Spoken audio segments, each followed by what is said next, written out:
بسم اللہ الرحمن الرحیم۔ کاشانۂ بصیرت کے یوٹیوب چینل پر جس کتاب کے مطالعے کا سلسلہ جاری ہے اس کا نام 50 سال عبادت، جو شہداء کے وصیت ناموں پر مشتمل ہے۔ آج اس کتاب کا 11واں حصہ، 37ویں وصیت، خلوت میں شہید علی بسطامی۔ 1963 کو ملک شاہی علاقے ایلام میں پیدا ہوئے۔ کوہستانوں کی زندگی اپنے والد کے ساتھ اسلحے و شکار سے انس، نیک و پاک روح اور امام سے عشق نے انہیں ایک جنگجو اور جانثار مجاہد بنا دیا تھا۔ وہ قرآن کے عاشق تھے، اپنے مولا و آقا امام علی علیہ السلام سے اخلاص کا درس لیا تھا، ظلم و ستم کے مقابلے میں ڈٹے ہوئے تھے۔ ساواک کے ساتھ ابتدائی جھڑپوں میں زخمی ہو گئے۔ انقلاب کامیاب ہوا تو سپاہ میں شامل ہو گئے۔ محاذ پر اپنی شجاعت کے گہرے نقش چھوڑے۔ کچھ عرصے بعد کمانڈر ہو گئے۔ جاسوسی معلومات کی حفاظت جیسی اہم ذمہ داری، بٹالین کمانڈر کی نیابت، ڈویژن 11 امیر علیہ السلام کے معرکے کی جاسوسی ٹیم کی کمان، اور اس کے علاوہ مختلف معرکوں میں بھاری ذمہ داریوں سے عہدہ برا ہوئے۔ ان کی عبادت و اطاعت نے انہیں سب کے لیے آئیڈیل بنا دیا تھا۔ ولی فقیہ کے سچے پیروکار اور ان کے فرمان پر عمل کرنے والے تھے۔ ان کے دلیرانہ معرکوں نے انہیں ایک پہلوان اور چیمپئن میں بدل دیا تھا۔ جنگ کے آخری ایام تھے۔ اب مادی دنیا کے قفس میں ان کی روح پھڑپھڑا رہی تھی۔ ان کے اکثر دوست شہادت کی منزلیں پا چکے تھے اور اس پس دنیا کو اس کے اہل کے لیے چھوڑ کر جا چکے تھے۔ 1987 میں علی اپنے دوستوں کے ہمراہ مہران کے علاقے میں ریکی کرنے کے لیے گئے۔ مہران میں انہوں نے دشمن کی سرحدوں کی ریکی کی۔ واپس لوٹ رہے تھے کہ بارودی سرنگ سے ٹکرا کر آغوش شہادت میں چلے گئے۔ علی نے ہمیں زندہ رہنے اور مرنے کا انداز سکھایا۔ وہ اہل ادب تھے۔ ان کی ڈائری میں ان کے ہاتھوں سے لکھی عبارات ہماری نظروں کے سامنے آتی ہیں۔ بنام خدائے حسین، بنام خدائے کربلا، بسم رب الشہداء والصدیقین والصالحین۔ خدایا، پوری عاجزی سے تیرا شکر ادا کرتا ہوں کہ تو نے صاحب غار حرا کو مبعوث کیا اور بے جان و جاندار بتوں پر انہیں غلبہ عطا کیا، کفر کی بنیادیں اکھاڑ دیں اور اسلام کو استحکام بخشا۔ خدایا، تیرا شکر کہ تو نے ہمیں حسین علیہ السلام جیسی شخصیت دی، کربلا عطا کی، معلم شہادت کو کربلا کی کلاس میں بھیجا تاکہ وہ ہمیں عشق و ایثار کا درس دیں، غیر خدا کی بندگی کے سارے ریشے جلا کر رکھ دیں اور آزادی اور حریت کے چراغ روشن کریں۔ زہ نصیب کی آزادی، شرافت، کرامت، انسانیت کے اعلیٰ شرف اور حریم قرآن کے محافظ، نور خدا اور مصباح الہدیٰ دلوں کے کعبہ پر نازل ہوئے۔ خاکی جسم قداست و پاکیزگی سے شرف یاب ہوا۔ اب آزادی نہیں مر سکتی۔ اسلام کا شاداب پھول کبھی نہیں مرجھائے گا۔ قرآن زندہ ہوگا، سنت رسول صلی اللہ علیہ وآلہ وسلم قائم ہوگی، نبوت کا شجرہ طیبہ ثمر بار ہوگا، زمینیں کربلا بن جائیں گی، دن عاشوراء ہو جائیں گے، مہینے محرم میں تبدیل ہو جائیں گے، خون خدا جوش میں آ جائے گا اور خدا خود اس خون کا محافظ ہوگا۔ خوشخبری ہے کہ نمرود اپنی ہی جلائی ہوئی آگ میں جل جائے گا، فرعون نیل میں غرق ہو جائے گا، ابرہہ ہاتھیوں کے سموں تلے کچلا جائے گا، یزید اور یزیدی خون کے دریا میں ڈوب جائیں گے۔ اے انسانوں، اٹھو، اپنی بندشوں کو کھول دو، زنجیریں توڑ دو، خون کا پرچم تھام لو، خون کی جائے نماز پر خون کی نماز کے لیے اقتدا کر لو۔ اے زمانے کے حسین، اے عشق و ایثار کے زیور، اب پھر کربلا بپا ہے اور حسینی امت اپنا رخ کربلا کی طرف کر چکی ہے۔ عشق کے پروانوں نے ایثار کے پر کھول لیے ہیں۔ انہوں نے اپنے استاد سے یہی سیکھا ہے کہ محبوب سے ملاقات کے لیے سر کٹا کر جانا پڑتا ہے۔ ہمیں بلائیں کہ سر کے بل آئیں گے اور بغیر سر کے پلٹیں گے۔ اپنی جان کربلائے عشق کے سر بریدہ انسان پر فدا کر دیں۔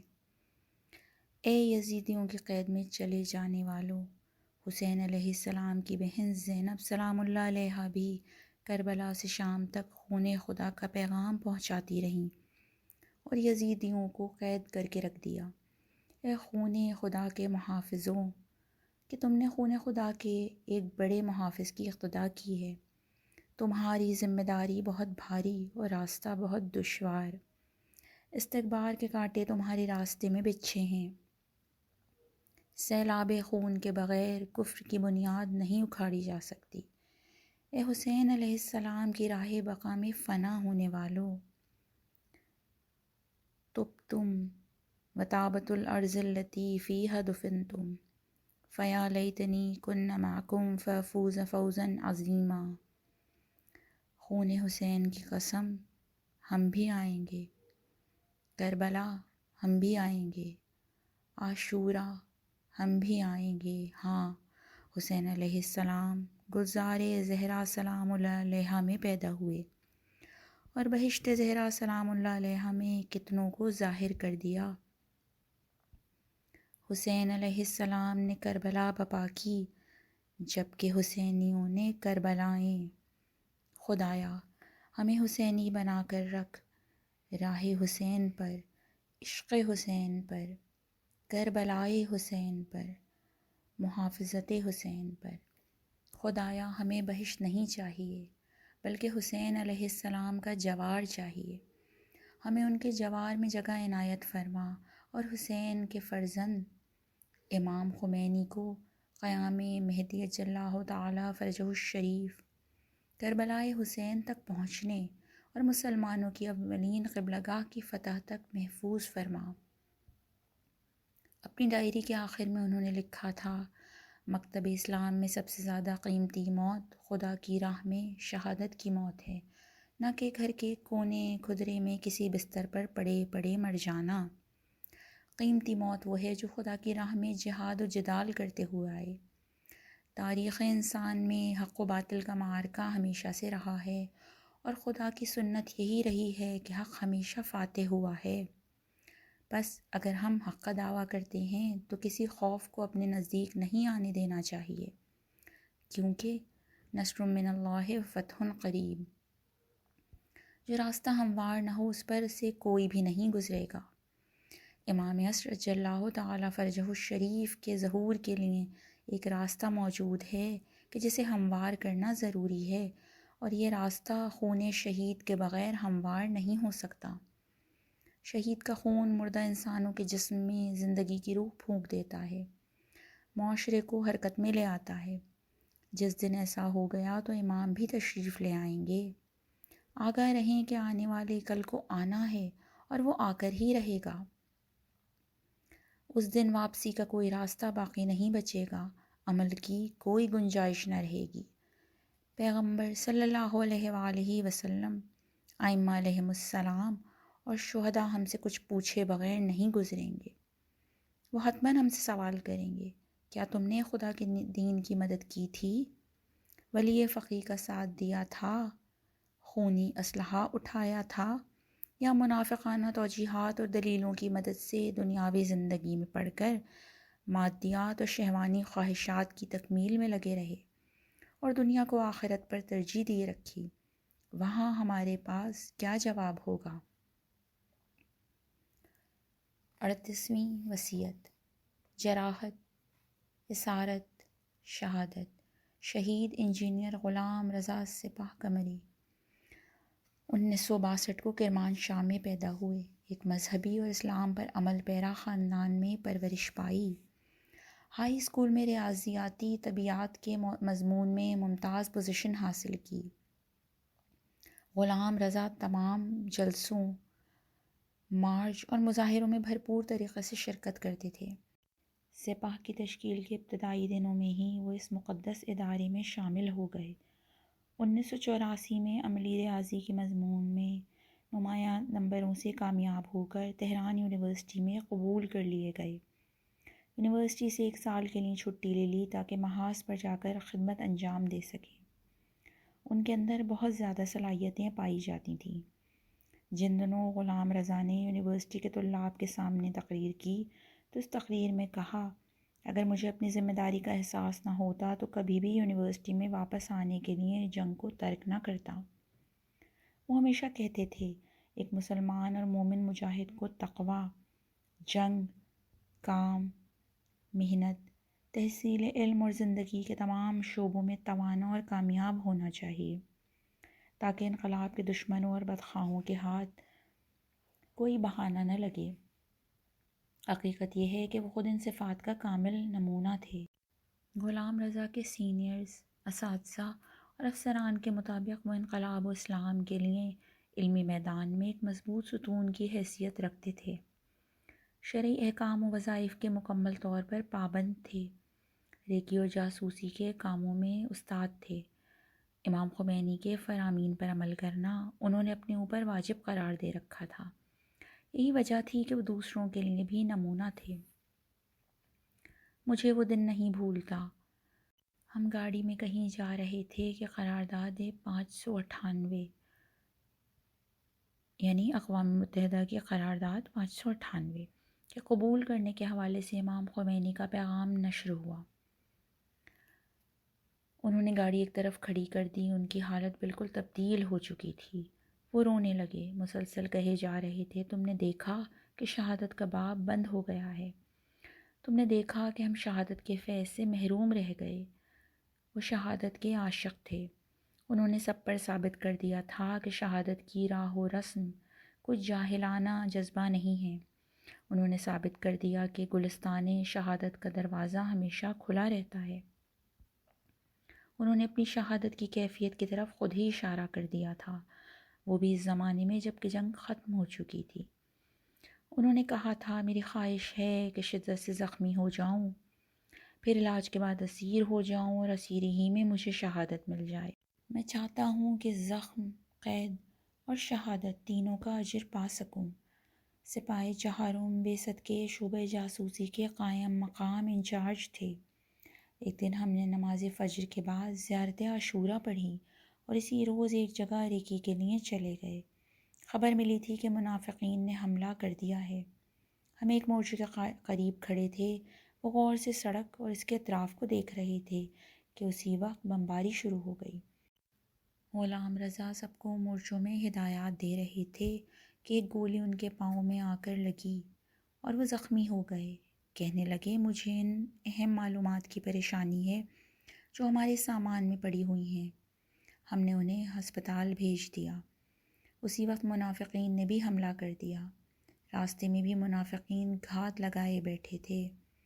غلام رضا کو انہوں نے قید کر لیا۔ اگلے چند دنوں تک ان کا کچھ پتہ نہ چل سکا۔ میں نے ان کے شہید ہونے کے بارے میں سوچا تک نہیں تھا، یہاں تک کہ ایک رات خواب میں انہیں دیکھا۔ وہ میدان میں بہت سے جوانوں کے درمیان پڑے ہیں۔ میں نے پوچھا، غلام رضا یہاں کیا کر رہے ہو؟ انہوں نے جواب دیا، تم میری فکر نہ کرو، فقط مجھے جلد از جلد ڈھونڈنے کی کوشش کرو۔ اس خواب سے میں نے سمجھ لیا کہ غلام رضا شہید ہو گئے ہیں۔ جب گمشدہ شہداء کی تلاش شروع ہوئی تو 40 دن کے بعد ان کا پیکر بھی ہمیں مل گیا۔ وہ منافقین کے ہاتھوں اسیر ہو گئے تھے اور پھر اس کے بعد انہوں نے خدا سے جو کچھ مانگا تھا وہ انہیں مل گیا، جراحت، اسارت اور پھر شہادت۔ ان کے ہاتھ سے لکھی ہوئی ان کی آخری تحریر پڑھنے سے تعلق رکھتی ہے۔ شہیدوں، عزیزوں، ماہر سواروں، تم تو چلے گئے مگر ہم ذمہ داری کا بھاری بوجھ ہم کیسے اور کس طاقت سے اٹھائیں، مگر یہ کہ تمہارا خدا ہی ہمیں اس چیز کی طاقت عطا فرمائے۔ اے عزیزوں، خدا سے دعا کرو کہ اس کی درگاہ ربوبیت میں ہمارے قدم لڑکھڑا نہ جائیں، ہمارے ہاتھوں میں سستی کا احساس تک نہ ہو، ہمارے افکار انحراف کو ایک لحظے کے لیے بھی ہمارے سامنے نہ آنے دیں۔ تم جانتے ہو کہ اگر تمہارے خون، تمہارے انقلاب، ہمارے انقلاب اور ہماری عظیم ملت کے امام زمانہ کے انقلاب کی ذمہ داریوں میں سے کوئی ایک بھی ہوتی تو مردوں کے مضبوط ارادوں کو گھٹنے ٹیکنے پر مجبور کر دیتی۔ اب کیا کہوں کہ ہمیں تمہارے جانے کا غم اٹھائے، اپنی تنہائی کا رنج لیے، اپنے دل کا درد سنبھالے اور اپنی آنکھوں میں اشک بہائے، اس سنگین اور قیمتی امانت کو اٹھانا ہے۔ میں تم سے کیا کہوں، میرے پاس کہنے کو ہے ہی کیا، سوائے تمہاری گلگوں تربت کی خاک کے، یا تمہاری واپسی سے خالی ہجرت کے غبار سے بہنے والے غم کے آنسوؤں کے، اور کیا نثار کروں، تمہارے ساتھ گزرے ہوئے واقعات کو کیسے فراموش کروں، تمہاری جدائی کے داغ کو کس مرہم سے قرار بخشوں۔ تمہاری تلاوت کی آوازیں میرا سبق ہوتی تھیں، اپنے کردار اور رفتار کے ذریعے تم میرے معلم تھے۔ کس منہ سے تمہارے سامنے سر اٹھائے رکھوں، تمہارے منور چہروں کے سامنے اپنی شرم و خجالت کو کیسے پنہا کروں کہ میں تمہارا قرض چکانے میں ایک لمحے کے لیے بھی استقامت کا مظاہرہ نہ کر سکا۔ تمہاری محبتوں کی میٹھی داستان اور تمہارے ہجر کا غم آلود قصہ کس سے کہوں، جو تمہاری بزرگی و شرافت کی لاج رکھے اور میرے شکستہ و افسردہ دل کا مرہم بنے۔ انہوں نے اپنی آخری تحریروں میں سے ایک تحریر سپاہ کے دوستوں کو لکھی تھی۔ سپاہ کی قدر جانو، سپاہ خدا کی طرف سے ودیعت کی گئی ہے جسے ہم نے اپنے شہداء کے ہاتھوں سے بطور امانت لیا ہے۔ سپاہ اس نسل کی شجاعت و مردانگی کی تجلی ہے جس نے اپنے خون کے سمندر میں طوفانوں کے اندر ہچکولے کھاتی ہمارے انقلاب اسلامی کی کشتی کو اپنے عشق کے ذریعے امن و نجات کے ساحل تک پہنچایا۔ سپاہ ان انسانوں کی عظیم محنت کا نتیجہ ہے جو سپیدہ سحری کو شفق سے گانٹھ دیتے تھے اور اپنی جبین کے پسینے سے اپنے ایمان اور انقلاب کے ننھے پودے کی آبیاری کرتے رہے۔ سپاہ لشکر ولایت کے خون میں غلطاں کڑیل جوانوں کی دلاوریوں کی وارث ہے۔ سپاہ ولایت کا بازو اور حضرت ابا عبداللہ الحسین علیہ السلام اور حضرت زہرا سلام اللہ علیہا کی یونیورسٹی ہے۔ سپاہ وہ عظیم فوج ہے جس میں شامل ہونے کی آرزو جمران یعنی ایران کے دارالخلافہ تہران کے نزدیک ایک علاقہ جہاں امام خمینی رحمۃ اللہ علیہ رہتے تھے کہ عاشق عارف کے دل میں بھی مچلتی رہتی ہے، یعنی مراد امام خمینی ہے۔ سپاہ کی قدردانی کرو، تم اچھی طرح جانتے ہو کہ اگر دنیا میں کوئی ایسی فوج ہے جس کی سپاہ سالاری امام زمانہ جل اللہ تعالیٰ فرجہ الشریف کرنا چاہتے ہوں تو فقط اور فقط سپاہ ہے۔ ہمارا محاذ اسلام کا محاذ ہے۔ ہم بندگی خدا کے فخر اور سرفرازی کے ساتھ پوری دنیا میں اعلان کرتے ہیں کہ ہمارے دماغ میں اپنی ذمہ داری اور فریضے کی ادائیگی کے علاوہ اور کوئی فکر پروان نہیں چڑھتی، اور ہمیں اپنے بازوؤں میں صرف اور صرف الہی قوت دکھائی دیتی ہے۔ والسلام علی من اتبع الہدی۔ 39ویں وصیت۔ ثابت قدم کمانڈر شہید محمد جہان آرا سپاہ خرم شہر کے اولین کمانڈر تھے۔ سر سے پاؤں تک اسلحے سے لدی ہوئی عراقی فوج کی ڈویژنز کے مقابلے میں جب شہر کے جوانوں نے پوری استقامت کا مظاہرہ کیا تو محمد جہان آرا بھی ان میں شامل تھے۔ انہیں ہلکے اسلحوں کے ساتھ 40 روز تک دشمن کے سامنے ڈٹے رہے۔ ان کی آنکھوں کے سامنے شہید ہو جانے والے دوستوں کے غم نے انہیں بوڑھا کر دیا تھا۔ محمد جہان آرا خرم شہر کی آزادی سے پہلے 1981 ہی میں جام شہادت نوش کر گئے۔ ممد نبودی محمد تم نہیں تھے جیسے خوبصورت اشعار اسی مسافر اور بہادر کمانڈر کے بارے میں کہے گئے ہیں۔ ایران میں عوامی بول چال کے دوران بعض اوقات محمد نام کے اشخاص کو محمد کہہ کر پکارتے ہیں۔ محمد اپنے وصیت نامے میں کہتے ہیں، جنگ کے آغاز سے لے کر خرم شہر کے سقوط تک میں 1 ماہ تک مسلسل کربلا کو دیکھتا رہا۔ ربنا افرغ علینا صبرا وثبت اقدامنا وانصرنا علی القوم الکافرین، سورہ بقرہ آیت 250۔ پروردگارا، اے رب العالمین، اے استغاثہ کرنے والوں کی پناہ گاہ اور اے صالحین کے دلوں کے حبیب، میں تیرا شکر ادا کرتا ہوں کہ شربت شہادت اس طرح اپنی طرف آنے والے مجھ جیسے نادار، حقیر اور گنہگار بندے کو بھی تو نے پلایا ہے۔ میں کسی کے لیے وصیت نہیں کرنا چاہتا، لیکن ہلکا سا رنج و غم ہے جو کاغذ پر اتارنا چاہتا ہوں، بالکل اس سیاہی کی طرح جو ان سیاہ دل افراد کے قلوب پر جم چکی ہے، جنہوں نے آزادی کا ذائقہ چکھا ہی نہیں ہے اور دنیاوی مال و متاع کے پیچھے پوری ایک امت کو، بلکہ پوری دنیا کو نیستی اور نابودی کی طرف دھکیل کر رکھ دیا ہے۔ خداوندہ، تو خود گواہ ہے کہ میں گزرتے ہوئے وقت کے ساتھ آزادی کے اس پیمان کا احترام کرتا رہا ہوں۔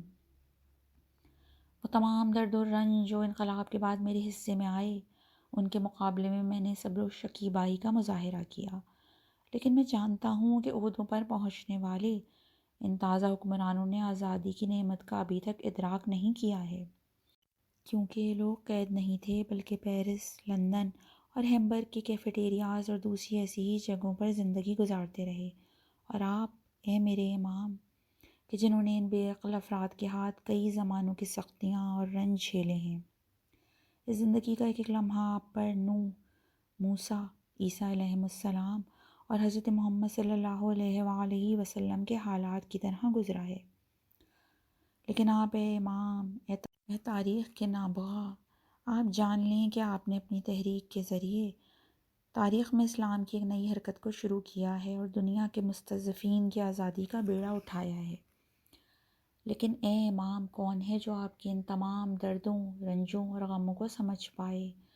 کون ہے جسے اس بات کا ادراک ہو جائے کہ اس تحریک میں ذرہ برابر کوتاہی تاریخ انسانیت اور موجودہ و آئندہ تمام انسانوں کے ساتھ ایک بہت بڑی خیانت شمار ہوگی؟ اے امام، میں جانتا ہوں کہ کون لوگ آپ کے درد و رنج کو اپنی جانوں کے بدلے خرید لیں گے، وہ با ایمان جوان جو اپنی تازہ زندگیوں کو حکومت عدل اسلامی کا ہدف حاصل کرنے کی راہ میں قربان کر رہے ہیں۔ ہاں اے امام، آپ کے درد کو صرف جوان ہی سمجھتے ہیں، جن کے پاس مال دنیا میں سے فقط آپ کی رہبری و قیادت ہے، اور جو اپنی جانوں کو آپ کے ہدف، جو یعنی اسلام ہے، کے لیے فدا کر رہے ہیں۔ اے امام، جب تک ہم اسلام کے پاکیزہ جوانوں کی رگوں میں خون دوڑ رہا ہے، ایک لہجے کے لیے بھی آپ کے پیغمبری راستے سے نہیں ہٹیں گے۔ جو انبیاء و اولیاء کے راستے سے متصل ہو جاتا ہے۔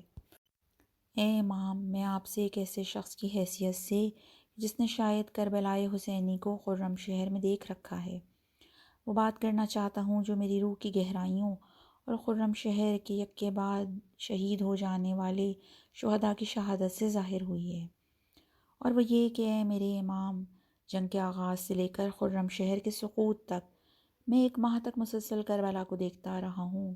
ہر روز جب ہمارے بھائیوں پر دشمن کا حملہ شدت پکڑ لیتا، وائرلیس پر ان کے چیخنے چلانے کا شور گونجنے لگتا اور نجات کی کوئی راہ نظر نہ آتی، تو میں اپنے کمرے میں جا کر روتے ہوئے فریاد کرنے لگتا، اے رب العالمین، ہمارے لیے ذلت و خواری کا انتخاب نہ کرنا۔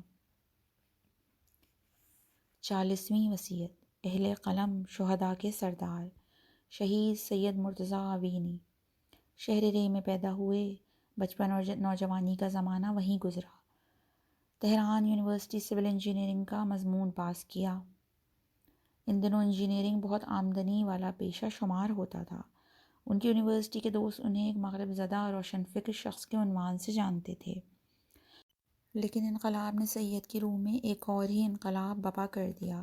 سید نے سب کچھ چھوڑ چھاڑ کر دنیا کو 3 طلاقیں دیں اور ملک کے پسماندہ علاقوں کو چل پڑے۔ ان علاقوں کی کوریج اور رپورٹاج کے ذریعے لوگوں کو وہاں کی حالت زار سے آگاہ کیا۔ جیسے ہی جنگ شروع ہوئی تو روایت فتح گروہ کو فعال کیا اور جنگی علاقوں کی کوریج کرنے نکل پڑے۔ جنگ ختم ہوئی تو رہبر معظم کی ہدایت پر ایک بار پھر اس گروہ کو فعال کیا۔ سید کا اخلاص سب دوستوں کی زبان پر عام تھا۔ روایت فتح گروہ کی فلموں پر نہ ہدایت کار کا نام ہوتا اور نہ ہی کیمرہ مین کا، فقط اتنا لکھا ہوتا: تیار کردہ روایت فتح گروہ۔ 1993 میں فقہ کے اندر مقتل شہداء کی فلم برداری کے دوران ایک بارودی سرنگ سے جا ٹکرائے، جس سے ان کی روح ملکوت اعلیٰ کی طرف پرواز کر گئی۔ ایسے اسوہ اخلاص و انقلاب کے جانثار سپاہی کی تشییع جنازہ میں رہبر معظم کی شرکت ان کے مقام کو دوچند کر دیتی ہے۔ رہبر معظم نے انہیں اہل قلم شہداء کا سردار کا خطاب دیا۔ روایت فتح کی فلموں میں سید کی تحریریں اور متن کافی خوبصورت اور معنوی مفاہیم کے حامل ہیں۔ ہم ذیل میں ان کی کچھ تحریروں کی طرف اشارہ کریں گے، لیکن ابتدا میں سید کی وہ تحریر پیش کرتے ہیں جو انہوں نے 1979 میں رہبر معظم سے انقلاب کے بعد لکھی۔ اے ہمارے عزیز، اے امام عشق کے وسیع، جو لوگ ولایت کے معنی نہیں جانتے، ہمارے حساب سے وہ انتہائی عاجز اور ناتوان لوگ ہیں، لیکن آپ اچھی طرح جانتے ہیں کہ اس تسلیم و اطاعت و محبت کا سرچشمہ کہاں ہے۔ آپ بہتر جانتے ہیں کہ ہم آپ سے کتنی محبت کرتے ہیں اور ہمارے دل میں اس دن کی خواہش کس قدر شدت سے موجود ہے جس دن ہم آپ سے ملاقات کریں اور آپ کے سینے میں اپنا سر چھپا کر روئیں۔ ہم نے اس عنایت ازلی کو آپ کی نگاہوں میں طلوع ہوتے دیکھا، آپ کی مسکراہٹ میں صبح کی شفقت محسوس ہوئی اور اس نے ہماری شب زوال کی کمر توڑ کر رکھ دی۔ ہمارے سر آپ کے قدموں میں، کیونکہ آپ امام زمان اجلہ فرجہ شریف کے نائب اور امام عشق ہیں۔ 9 فروری 1986 میں اروند کے مضافات میں موجود نخلستانوں میں غروب نزدیک ہو رہا ہے اور تو کہتا ہے کہ زمین کی تقدیر اسی دریائے اروند کے کناروں سے متعین ہوئی ہے، مگر کیا حقیقت اس کے علاوہ بھی کچھ ہے؟ آمادہ اور مسلح جوان، پشتی بیگ، کمبل اٹھائے اور نجات کے کوٹ پہنے، اروند کے مضافاتی نخلستانوں میں دن کی آخری ساعتوں کو انتظار کے خوشگوار انجام کی طرف راستہ طے کرتے ہوئے بسر کرتے جا رہے ہیں۔ یہ 15ویں صدی ہجری کے جوان ہیں، یہ وہی لوگ ہیں کہ زمین صدیوں تک جن کا انتظار کرتی رہی ہے تاکہ وہ مصائب سے بھرے ہوئے سیارے کی خاک پر اپنے قدم رکھیں اور ظلمت و جہالت کے عہد کا خاتمہ کر دیں۔ اور اب وہ آ چکے ہیں۔ سادگی، تواضع، بے تکلفی، گہرے تعلق کے ساتھ ساتھ پانی، درخت، آسمان، خاک اور بارش وغیرہ کو بھی اپنے ہمراہ لیے ہوئے آ رہے ہیں۔ اور تو بھی نفس امارہ کے پرتکلف غرور و بعد میں اپنی راہ گم کر چکا ہے، پھر اچانک اپنے آپ کو خدا کے ان مطیع بندوں میں پا لیا ہے۔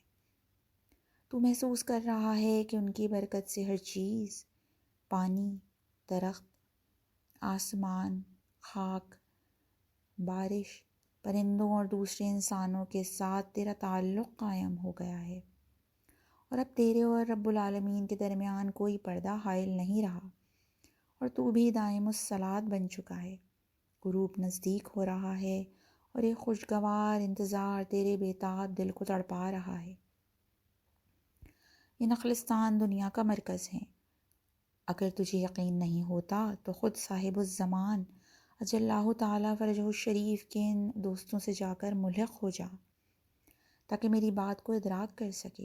مگر کیا ایسا نہیں ہے کہ زمانہ امام زمانہ اجلہ تعالیٰ فرجہ الشریف کی ہتھیلی پر ہے اور یہ لوگ ان کے مددگار ہیں؟ کیا ایسا نہیں ہے کہ خدا نے انسان کو الہی خلافت کے لیے خلق کیا ہے؟ کیا ایسا نہیں ہے کہ حق کی عبادت ہی انسان کو خلافت الہی کے لائق بناتی ہے؟ یہ نخلستان دنیا کا مرکز ہیں کیونکہ خدا کے بہترین بندے یعنی اس کے خالص بندے یہیں جمع ہوئے تاکہ کفر کی صفوں پر ٹوٹ پڑیں، رات کے اسیروں کے بند کھول دیں، فطرتوں کے آئینے سے غبار گناہ کو جھاڑ دیں اور ایسا کام کر جائیں کہ دنیا ایک بار پھر اپنے اندر ولایت نور کی اہلیت پیدا کر سکے۔ بعض جوان وضو کر رہے ہیں، بعض اپنی پیشانیوں پر پیشانی بند باندھ رہے ہیں، جن پر لکھا ہے زائران کربلا۔ اس مقام پر ان لمحات میں دل اس قدر صفائی و پاکیزگی حاصل کر لیتا ہے کہ اس کی وضاحت نہیں کی جا سکتی۔ میں نے کہا کہ تیرے اور خدا کے درمیان کوئی پردہ باقی نہیں رہتا، اور خود تو یہ جو کہتا ہے کہ میں، تو یہاں میں کا سوال ہی نہیں پیدا ہوتا۔ یہاں میں مر جاتی ہے اور ہر چیز ایک دوسرے کے ساتھ متصل ہو جاتی ہے۔